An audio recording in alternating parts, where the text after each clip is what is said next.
வர டிசம்பர் 27 நீங்க எந்த ஒரு செலவுமே பண்ணாம ஒரு தெய்வீக விஷயத்தை மட்டும் உங்க வீட்டுல பண்ணீங்கன்னா ஆஞ்சநேயரோட அருளால எந்த ஒரு கெட்ட சக்தியுமே உங்க குடும்பத்துக்கிட்ட நெருங்காது.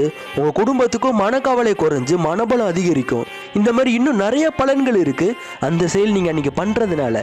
இப்ப அது என்னன்னு தெரிஞ்சுக்கலாம். அதுக்கு முன்னாடி உங்களுக்கு நாராயணரை பிடிக்கணும் இந்த வீடியோக்கு ஒரு லைக் பண்ணிட்டு இந்த விஷயத்தை எல்லாருக்கும் ஷேர் பண்ணுங்க. எல்லாரும் இந்த செயல் பண்ணிட்டு நன்மை பெறட்டும். அப்படியே நம்ம சேனலை சப்ஸ்கிரைப் பண்ணிக்கோங்க. அன்னைக்கு மார்கழி 12 சனிக்கிழமை ஆஞ்சநேயருக்கு ரொம்ப உகந்த நாள். அந்த நாள் நீங்க அந்த செயலை பண்றதுனால எந்த ஒரு கெட்ட சக்தியும் உங்க குடும்பத்தை தாக்காது. உங்களோட மனக்கவலை எல்லாம் குறைஞ்சு உங்களோட மனம் தானாக ஏனோட பக்கம் திரும்பி பக்தியும் ஒழுக்கமும் ஒரே நேரத்துல வரும்.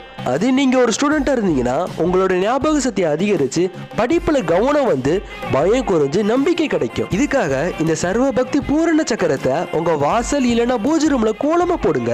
கோலம் போடுறதுக்கு முன்னாடி ஸ்ரீ ராமரையும் ஹனுமானையும் மனசுல நினைச்சிட்டு ரொம்ப நம்பிக்கையோட போடுங்க. இந்த கோலம்